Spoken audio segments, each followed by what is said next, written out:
By the year 1475, the world had broken apart. The Second Incursion, which began in 1352, caused widespread destruction.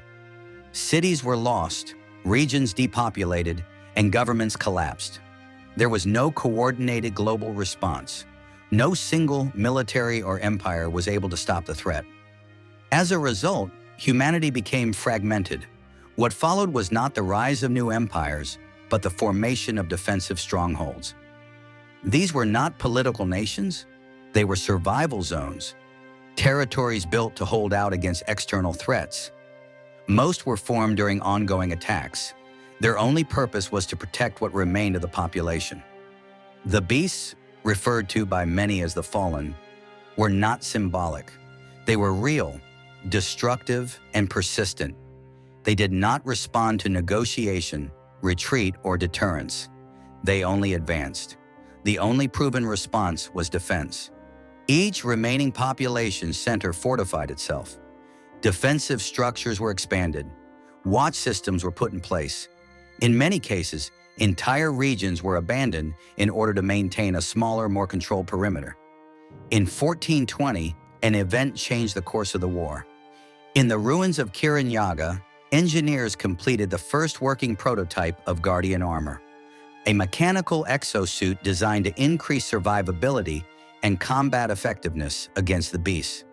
The suit was heavy, manually operated, and powered by pressure systems. Despite its limitations, it allowed its pilot to survive an encounter with multiple beasts and repel them. The blueprints for the armor were shared. The technology spread quickly. For many regions, this was the first effective tool against the threat. Kingdoms began forming structured guardian units, reinforcing walls and clearing nearby areas. By 1475, there are 11 known kingdoms. Each operates independently. Each has its own command structure, military force, and guardian corps. Some focus on direct defense, others on resource control or supply logistics. They are not part of a single alliance, but each plays a role in holding territory. These are the Kingdoms of Mechieval. New France, origin of the kingdom in the Garde Méchanique. When the beasts first reached the southern valleys, they came in small numbers, but even a single beast was enough to cause destruction. Weapons were ineffective, armor was unreliable, and most cities were unprepared. By 1357, major settlements began to fall. The city of Toulouse was abandoned without a fight. One creature entered through the eastern gate, and the population fled. No clear reports were made. Those who saw it could not describe it clearly. After that event, groups of survivors began moving into the central mountain range. These groups included scattered militias, broken units, civilians, and former nobles.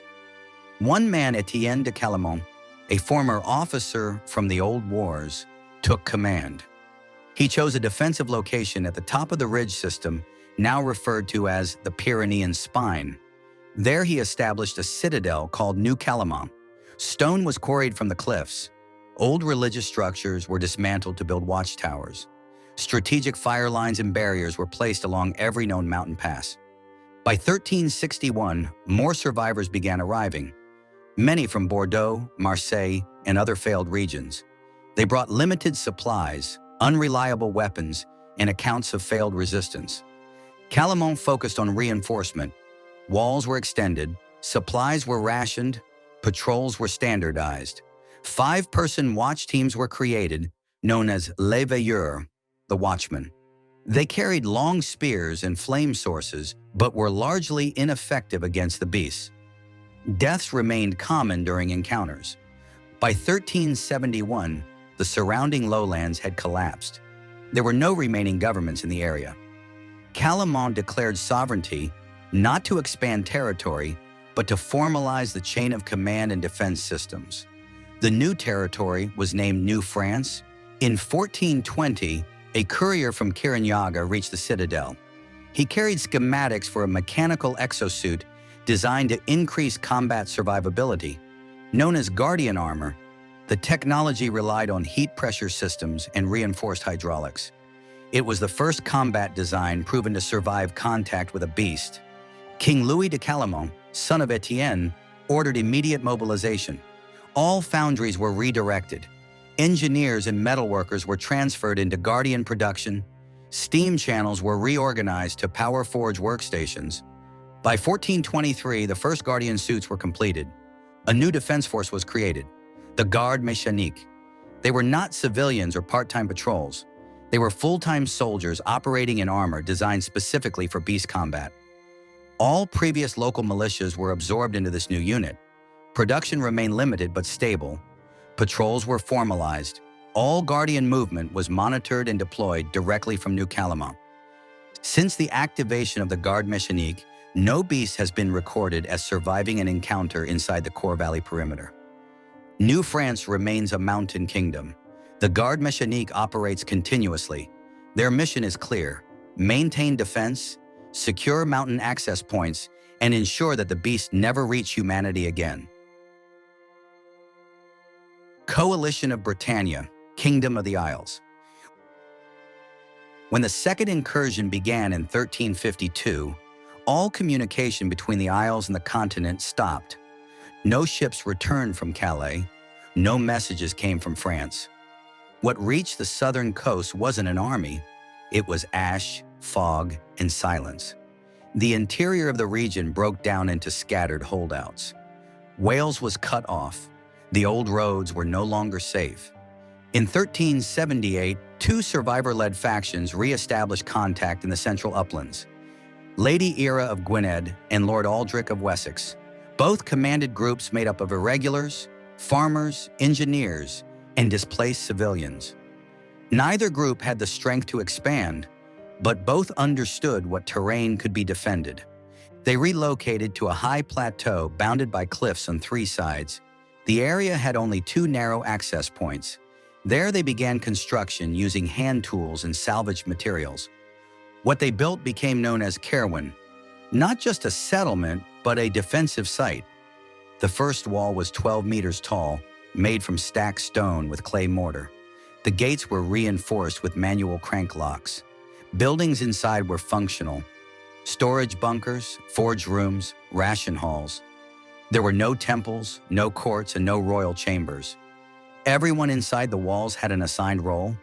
In 1420, a courier reached the plateau carrying Guardian armor schematics. Production began immediately. Under Guardian support, Caerwyn's outer wall was rebuilt and expanded. By 1425, it stood 22 meters tall. Steel-reinforced scaffolding was installed inside the stone wall layers. Gate systems were upgraded with pressure seals. Outer towers were reinforced and retrofitted to support heavy weapons and Guardian entry points. A new Guardian force was created to defend the wall and support operations beyond it. They were called the Sentinel Guard. These Guardians were equipped with standard pressure-powered armor adapted for high-altitude terrain. Their weapons included cleavers, impact hammers, and split-point spears. Units operated in scheduled rotations. Their tasks included clearing former roads, securing farmland, and pushing beast threats away from the ridge. By 1450, Caerwyn remained secured. The surrounding valleys had been cleared and fortified. The Sentinel Guard had established a permanent presence and were no longer holding the line. The Covenant of Aegis, Rise of the Shieldbound. When the southern frontier fell, no call for aid was ever answered. The lowlands and forests, tangled, wet, and steaming with mist, had no great mountains to fall back to, no citadel lines carved into rock, just villages along jungle roads, old shrine paths, and torch-lit clearings long forgotten by distant kings. One by one, those villages went silent. Survivors came pouring in, from the deep southern basins, from central savannas, from river crossings lost to the dark. They moved westward, toward firmer ground and thicker canopy, toward the last place still holding signals. They gathered. On a stone rise surrounded by forest and floodland, 24 leaders met: caravan guards, forge workers, herbalists, and shield bearers. There were no nobles, only those who still stood. They formed the Covenant, a vow not to abandon another inch of land. They called their stronghold Aegis Hold. It was built not into a mountain, but into the earth itself, dug, layered, and ringed by man-made trenches. At first, there were no walls, only sharpened timber stakes, earthworks, and pits lined with fire traps. Then came stone, then came steel. When the Guardian blueprints reached them in 1420, the Covenant did not hesitate. They redirected forest rivers to fuel pressure shafts and forge vents. Their engineers, now outfitted in Guardian rigs, could lift what had once been immovable. Slabs of volcanic stone, entire beams of ironwood, and spike cages. With these suits, the Covenant achieved what had once been impossible. They raised walls to 50 feet high, topped with jagged spines and rotating cannon towers. Built not for glory, but for survival. They called their new Guardian force the Shieldbound. Every Guardian was issued a tower shield rig, a hammer lance, and armor built to anchor. Their tactics were relentless. They did not wait behind walls. They built as they advanced. For every 10 paces forward, they raised a new wall. For every new trench, they built another beyond it. Cannons and spike barricades were mounted on reinforced stone banks, defenses that grew outward with every campaign. By 1450, the forest paths had become corridors of defense. Each tree cleared had a purpose. Each village reclaimed was set in stone. The Covenant of Aegis did not measure its strength in territory. It measured it in refusal. No ground surrendered twice, no line drawn that was not made to hold. And beneath the dense canopy of the western jungles, the shield-bound still pressed forward, one wall at a time. Ivory Bastion, Rise of the Warborns. When the incursion swept through the continent, the beasts devoured towns, villages, and everything. Refugees poured west from destroyed kingdoms and shattered heartlands, gathering at the edge of the sea. From the high ridges of the savannah to the low roads of the forest belt, they fled until they reached the coast, and there they stopped. The land rose in steep cliffs, flanked by ocean on one side and rocky escarpments on the other. The survivors studied the shape of it: high ground, narrow approach, natural choke points. They saw a place that could be held, and so they began to build. They carved flat platforms into the cliffside. They raised stone walls from local quarries and shaped them with heat and grit. They reinforced every barricade with iron spines and spike rails. They called their new bastion Whiteward. Whiteward rose in layers: ringed battlements, signal pyres, barricade towers, and long killing lanes. 40-foot walls, iron-laced and wind-scarred, were raised by engineers working in sandstorms and salt air. When Guardian schematics reached them in 1420, they adapted without hesitation. They named their force the Warborns, and they are ruled by the war leaders, a group of leaders from different tribes who vote on the actions of the Warborns.